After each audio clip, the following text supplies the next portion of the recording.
Hey everybody, welcome to today's active self-protection lesson. Today, I have a butthurt-inducing truth for you. I have a multitude of guns laid out and some objective measurements to take to show you that people's argument about height over bore being important is hogwash, garbage, bullcrap. Palm pepper spray has recently reformulated for even more effect when you bless the deserving with the hot sauce.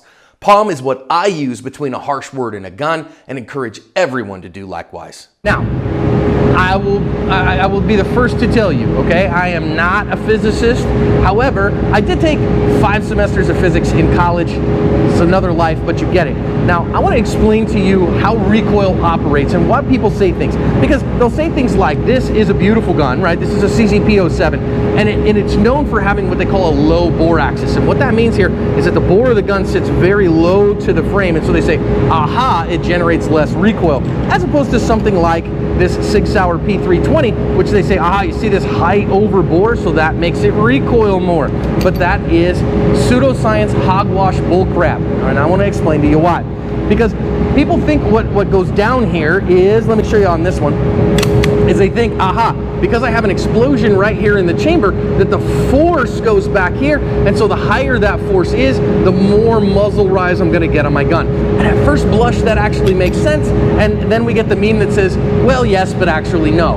Because what happens here is, now if I had a frame, a slide like this is my my P30, this is Theseus, and I've taken him apart. And if I had a frame here and the slide wasn't connected and I somehow dropped the hammer anyways, then what would happen to this slide? It would float off and boot me in the snoot, right? So where do these connect?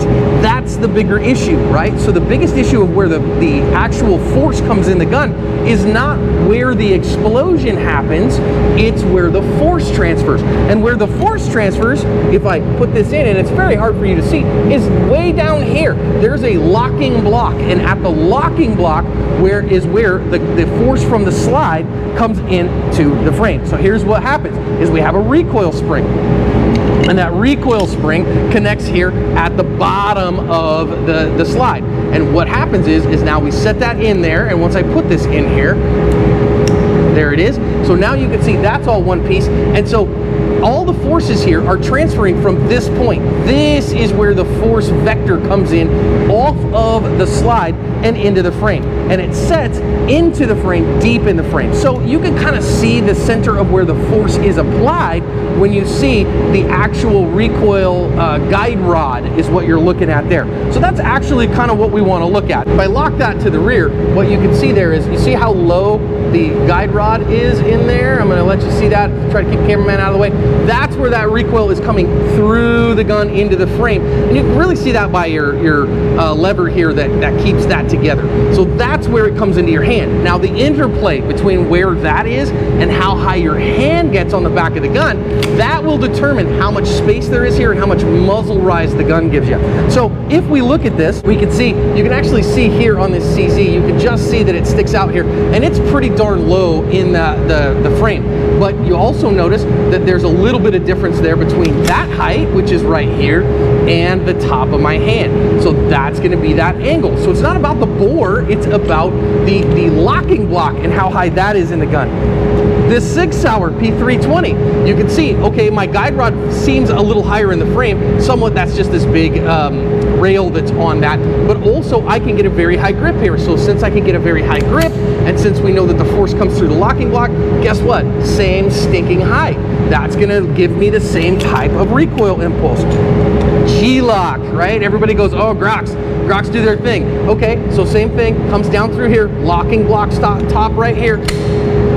So what we see, again, if I get a nice smooshy high grip, I get a very low axis here in order to create impulse in a muzzle rise direction. So here's what we're going to do. I'm going to take several really good shooters. We're going to put them on a Mantis X10. We're going to get some objective data, a few shots each one, to say how much recoil impulse rise do we get with guns of different muzzle heights over bore. All right, Neil, you want to be the guy?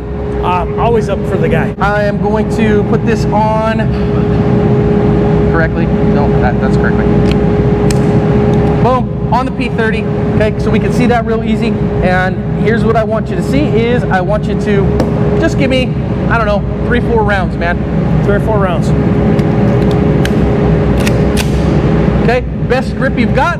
We're just aiming at a target down range. Okay, doesn't have to be fast fire. Okay, so now what we're seeing here is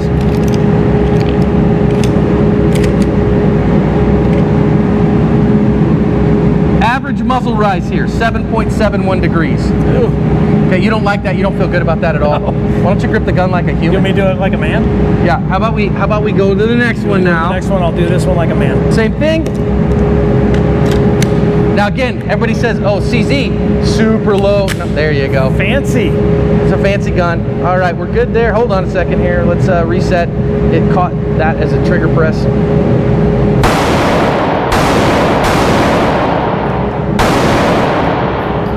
Okay. All right, so there we were at about 6 degrees. Okay, so about 6 degrees of muzzle rise out of that. You actually shot that guy a little bit better. I wonder how much of that is placebo effect. Now you're really thinking about it, gripping the tar out of the gun. We'll see. Next, SIG. All right, now 6 hour. Oh wait, high bore axis.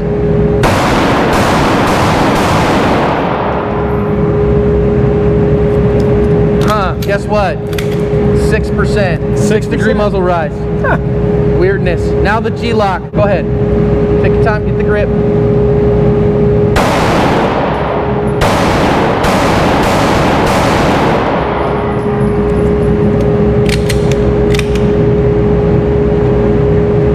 Well, I will say you shot that one excellently, my friend, about a 5.8.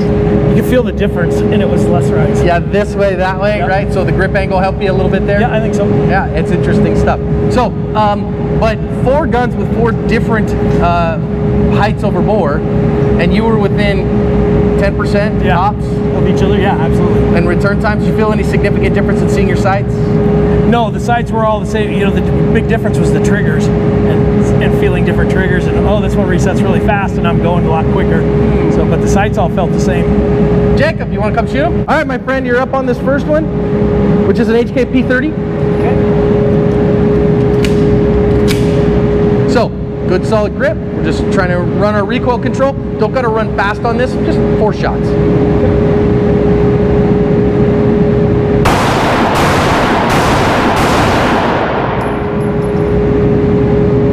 I just want you to know that your recoil control in that was better than Neil's. Just want you to know that. Very good. Go ahead and take the mantis off of it. So we were about 5.3 degrees on average there. Solid recoil control. Let's try it with the CZ now.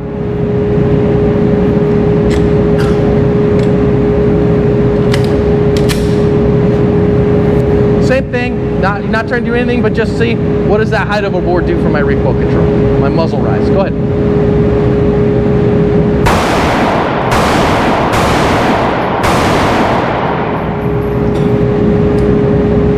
So that's interesting. Average there about 5.7, exactly the same. I mean, 5.3, 5.7, 0.4 degrees. If I could do 1,000 reps, we might be able to get a statistical difference there. For what we have now, no difference. Now to the Schick shower. Yeah, Schick. Yeah, she's very Schick. Very Deutsch.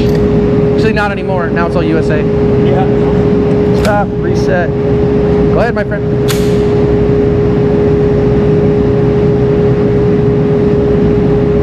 You all right? Yeah, no, just stay recoil.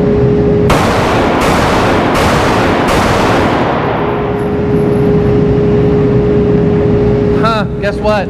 5 degrees. So weird. Now Grok.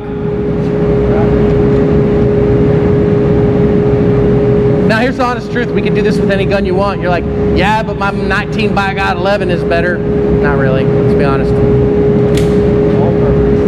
Go ahead, man. Hang on, wait, sorry. Go ahead.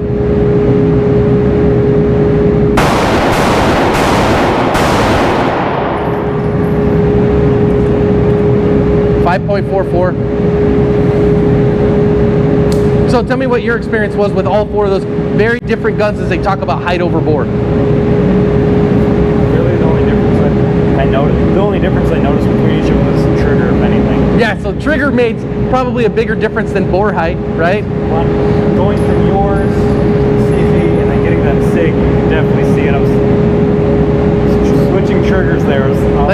what's going on here. Yeah, for sure.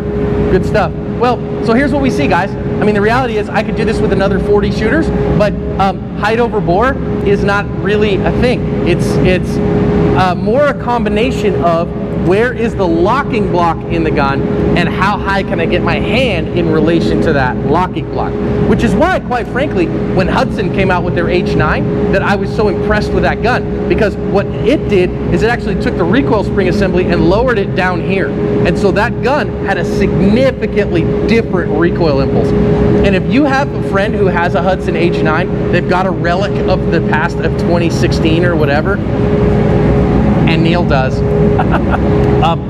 shoot it. I'm telling you, shoot it, because with the recoil impulse coming in here, basically right into the middle of my hand, that gun recoiled vastly differently. But these guys that are all have the recoil spring assembly within a couple of percent of one another that allow you to get a high tang grip within a couple of percent of each other, it's really not going to make a difference in terms of height over bore, causing muzzle rise and recoil differences. And that's why we get stuff like the recoil meter on the Mantis X10, because it gives us data like this. And so please stop perpetuating this myth.